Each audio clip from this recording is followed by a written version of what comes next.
point quelques secondes de silence peuvent sembler durer une éternité. Le silence a la capacité de nous mettre mal à l'aise, même si tout le monde ne s'y confronte pas de la même manière. Certains toussent, raclent la gorge, s'agitent, comme pour chercher à meubler l'instant pour y faire face. Lorsque j'étais étudiante au séminaire rabbinique il y a quelques années, notre professeur de religion comparée nous avait demandé de lire un article dans le New York Times. Il y était question d'une recherche très particulière. Une équipe scientifique s'intéressait au temps de silence qui s'écoule dans une conversation normale entre la question de celui qui parle et la réponse de son interlocuteur. Et cette recherche tendait à démontrer que toutes les cultures n'ont pas la même vitesse de réponse. Ou pour le dire autrement, selon votre ethnie, selon votre origine culturelle, que vous soyez italien, polonais ou finnois, eh bien le silence qui sépare la question qu'on vous pose de la réponse que vous y apportez, statistiquement, n'a pas la même longueur. Vous me suivez? Ces chercheurs mesuraient en microsecondes la durée du silence dans la conversation quotidienne des uns et des autres. Leur enquête, qui à mon avis n'était pas très sérieuse, mais peu importe, révélait que dans le cas des Juifs, les résultats avaient tendance à être négatifs. Traduction, l'interlocuteur avait tendance à vous couper la parole, à ne pas vous laisser terminer votre question avant d'y apporter une réponse. Je ne sais pas si vous reconnaissez là les membres de votre famille dans cette description, mais quoi qu'il en soit, on peut l'admettre, a priori, le judaïsme n'est pas très à l'aise avec le silence. On peut le supposer par exemple en comparant les lieux de culte des différentes traditions. Entrez dans une église et vous serez probablement frappé par la puissance du silence, par la profondeur du recueillement. Entrez dans une synagogue et il y a peu de chances que ça vous arrive. Bien souvent, on y parle, on y accueille bruyamment ceux qui y entrent. Il y a même une légende qui affirme que le mot français « brouhaha » viendrait de l'hébreu et serait en fait une déformation d'une expression avec laquelle on accueille celui qui entre à la synagogue. Baruch haba serait devenu en français brouhaha. Brouhaha, l'expression française d'un joyeux vacarme, viendrait directement de la synagogue. Mais dire que les Juifs prient dans le bruit n'est pas tout à fait exact. Prenez le cœur de la prière juive, l'élément le plus central de chaque office qui est énoncé 3 fois par jour, la Hamida, sa particularité, c'est justement d'être récité en silence. Alors certains me diront, sans me laisser le temps d'aller au bout de mon idée, d'accord, mais la récitation silencieuse de la Hamida, elle est poursuivie à voix haute par des chants et par des mélodies qui reprennent de plus en plus fort.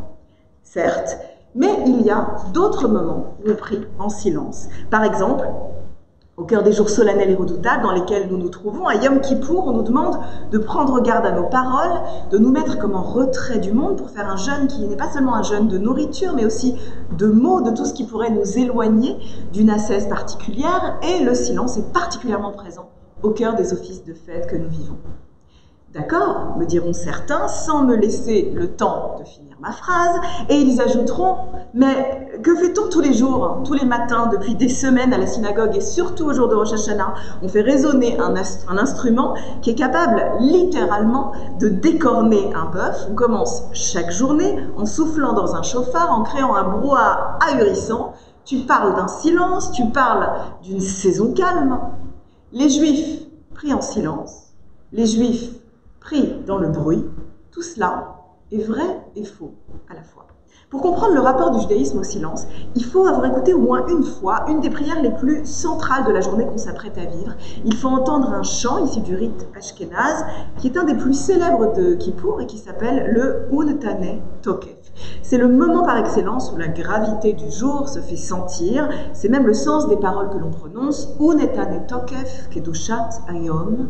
Méditons sur la gravité de ce jour sacré qui ou nora ve'ayom, parce qu'il est terrible et redoutable. Cette prière, elle fut composée, selon la légende au Moyen-Âge, ces mots sont attribués à un certain Rabbi Amnon de Mayence, un sage de l'époque des croisades, qui fut torturé, mutilé et qui aurait prononcé ces paroles juste avant de mourir au pied de la synagogue. Et au cœur de ce texte, déchirant et dramatique, résonne un verset. Uve shofar gadol yitaka, vekol de mama daka yishama. On soufflera dans un grand chauffard, mais résonnera la voix d'un fin silence. On sonne le chauffard, mais résonne un silence. Et il y a là comme un contresens. Comment est-ce que le shofar pourrait faire entendre un silence? C'est comme si à Yom Kippour, on nous demandait d'entendre ce qui se cache derrière le bruit, même derrière le plus puissant d'entre eux, même derrière les hurlements de la corne de bélier, et d'y percevoir Kol Dmama Daka, la voix d'un fin silence. Mais qu'est-ce que c'est que ce fin silence? Pour le comprendre, en fait, il faut une petite connaissance biblique.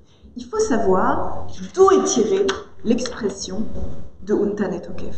Le fin silence de la prière de Kippour est en fait un emprunt à un autre silence, à un autre texte, et en fait à un autre livre. C'est un clin d'œil à un épisode de la Bible, à un des personnages les plus célèbres de la Bible qu'on appelle le prophète Élie. Dans le livre des rois, Élie, celui-là même qui nous rend visite à chaque génération, vit un jour une expérience particulière. Il est dans un état de désespoir immense, il se réfugie dans une grotte, et là, Dieu lui apparaît, et le verset est ainsi formulé. Un vent très fort secoua les montagnes et brisa les rochers, mais Dieu n'était pas dans le vent. Et après le vent, un tremblement de terre, mais Dieu n'était pas dans le tremblement de terre. Et après le tremblement de terre, un feu, mais Dieu n'était pas dans le feu. Et après le feu, Kol Dmama Daka, surgit la voix d'un fin silence. La révélation du prophète Élie, depuis les profondeurs de sa grotte et de son désespoir, est répercutée comme en écho, et elle résonne dans la liturgie du Yom Kippour comme si elle traversait le temps et l'espace, et elle devient celle d'un autre homme, Amnon de Mayence, au jour de sa mort, et à l'un comme à l'autre, elle dit en substance que dans le silence se cache quelque chose. Pas dans le bruit, pas dans le fracas, dans la pleine lumière ou dans le miracle, mais dans la puissance de l'indicible et de l'inaudible. Dieu est à chercher dans ce qu'on ne peut pas entendre, à moins d'avoir été témoin du vent et du tremblement de terre et de l'incendie, à moins d'avoir traversé la nuit. Et ce soir, tandis que le monde fait silence et que nous opérons un retrait du brouhaha de nos vies dans nos synagogues pour près de 25 heures de recueillement, j'aimerais que nous soyons capables, les uns et les autres, d'écouter les fins silences de nos vies.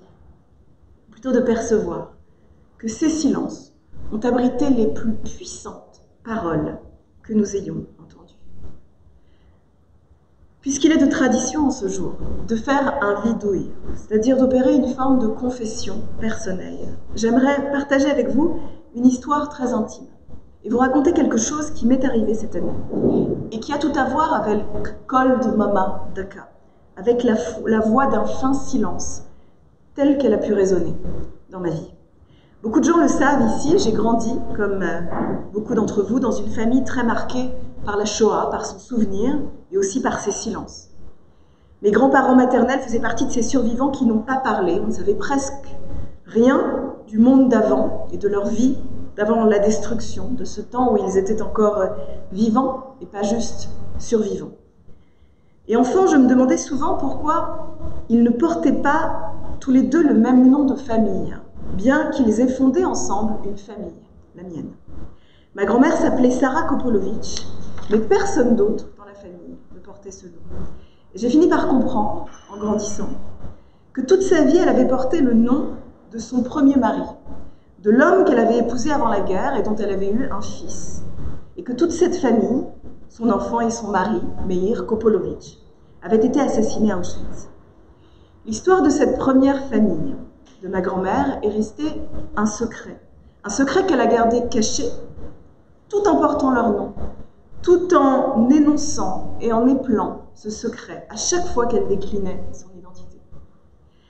Il y a quelques semaines de cela, au détour d'une conférence que je donnais à Jérusalem, j'ai décidé d'aller à Yad Vashem, ce lieu unique au monde, ce mémorial aux 6 millions de victimes. Et ce jour-là, pour une raison qui m'échappe, j'ai tapé le nom de Meir Kopolovitch, le nom du secret de ma grand-mère, sur le clavier d'un ordinateur qui immédiatement m'a proposé de consulter une fiche. Un témoignage est apparu sur l'écran, celui de la cousine de Meir Kopolovitch, qui racontait qu'elle se souvenait bien de lui et de sa femme Sarah, ma grand-mère, et de leur enfant.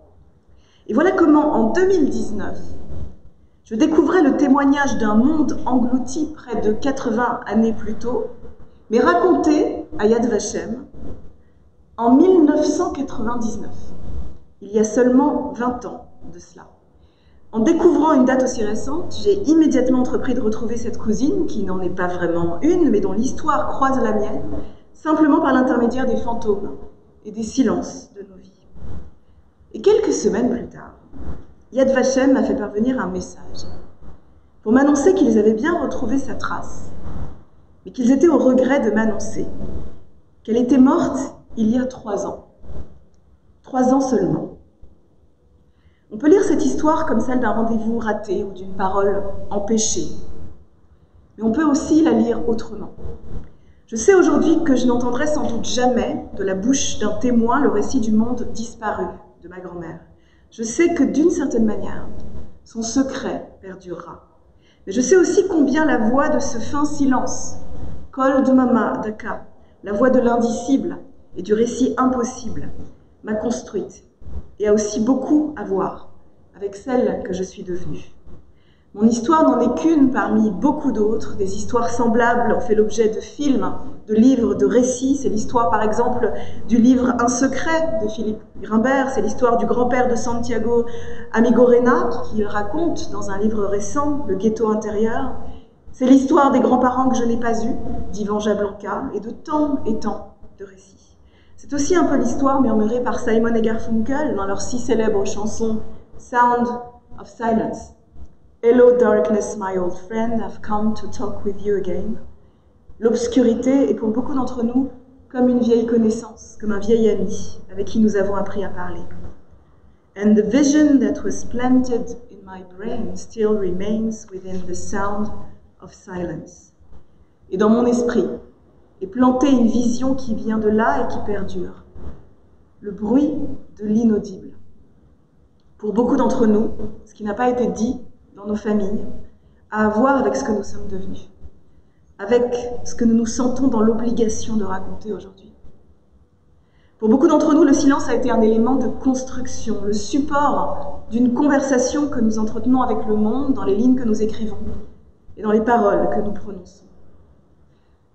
Alors non, je ne crois pas que les Juifs aient un problème particulier avec le silence. Je crois simplement que s'ils ne lui font pas toujours de place dans leur conversation et leur synagogue, dans leur façon de parler ou de prier, c'est parce qu'il prend déjà une place immense dans leur histoire et qu'il résonne bruyamment dans ce qui leur est arrivé et dans ce qu'ils en ont fait. Uve shofar gadol yitaka vekol dmama daka yishama. Dans les heures qui viennent, les chauffards vont résonner, les silences vont résonner. Et ensemble, nous allons convoquer l'histoire, converser avec le prophète Élie et avec Amnon de Mayence et avec la mémoire de nos écrivains et avec le souvenir de nos grands-parents. Et chacun d'entre eux va parler dans nos silences, comme pour nous dire que même si les témoins disparaissent, la conversation avec eux ne s'arrête pas. Et j'aimerais conclure là-dessus en ajoutant simplement un dernier mot. Au soir du Kol Nidre, j'ai une pensée particulière pour Marceline Loridan-Ivens, survivante et témoin, une femme qui savait vous couper la parole comme personne. À cette date précise et à cette heure précise, l'année dernière, alors où résonnaient les premières notes du Kol Nidre, elle rendait son dernier souffle. Alors j'aimerais associer son souvenir à cet instant et rappeler la façon dont elle a si bien raconté qu'on ne pouvait pas vraiment raconter. On est un etokef, kedushat ayom. Méditons ensemble sur la gravité de ce jour qui ou nora ve'ayom, parce qu'il est terrible et redoutable. Et transmettons ce souvenir avec des mots et avec des silences, midor ledor, de génération en génération. Gemar Chatima Tova, Shana Tova.